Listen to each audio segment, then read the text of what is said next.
Adobe is one growth stock down 46% that I think you might regret not buying on the dip. In this video, I'm going to explain why that's the case in a relatively short amount of time, so let's get into it. So, looking at Adobe, of course, Adobe is known for its popular products, Adobe Acrobat, Adobe Photoshop, and a lot of other products in the digital creator space, and it's been able to grow revenue very nicely over the last decade. Look at the trailing 12-month revenue for Adobe at 18 billion. That's significantly higher than just the 8 billion in 2018 and around 4 billion in 2014. So very nice growth for Adobe over the previous decade, and it is likely to experience growth over the next decade, although maybe not as at the rate as high as it's been over the last decade, but still expected to grow. And more importantly, that growth in Adobe's revenue has led to very nice growth in Adobe's operating profit margin. Now, I'm more impressed with growth stocks when they can also demonstrate growth not only in revenue, but growth in profits and growth in profit margins. That just makes the growth stock even more attractive to me.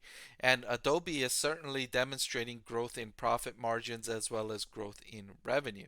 You look over the last decade, Adobe's grown its operating profit margin from around 16% in 2014, more than double to 33.91% as of its most recent trailing 12-month update. So the company is doing a really good job increasing revenue, increasing profit margin. Very nice 1-2 punch here from Adobe. I want to thank the Motley Fool for sponsoring this video. Visit fool.com/parkev for the 10 best stocks to buy now.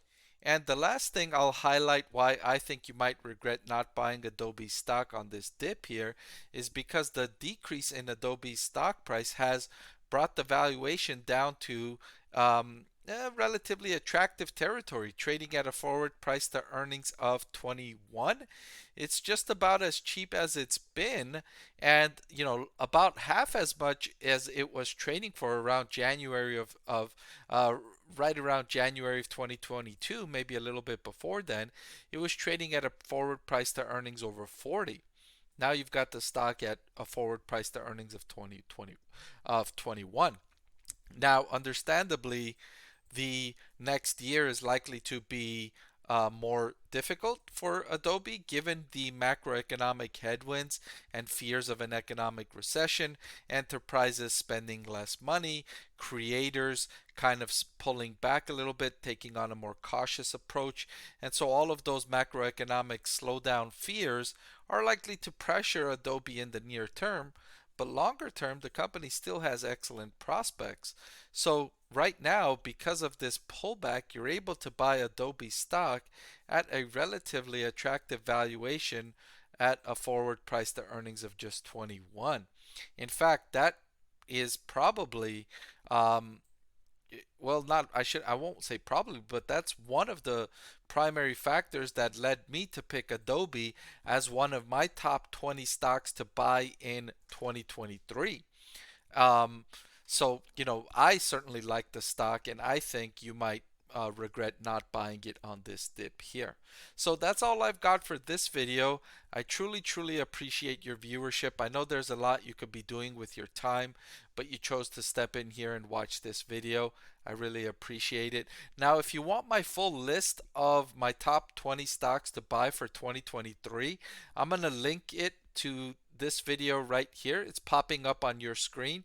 So if you want to know my top picks, go ahead and pick that, select that video, and you can look at my top picks there. I hope I'll see you over there. Thank you so much for watching.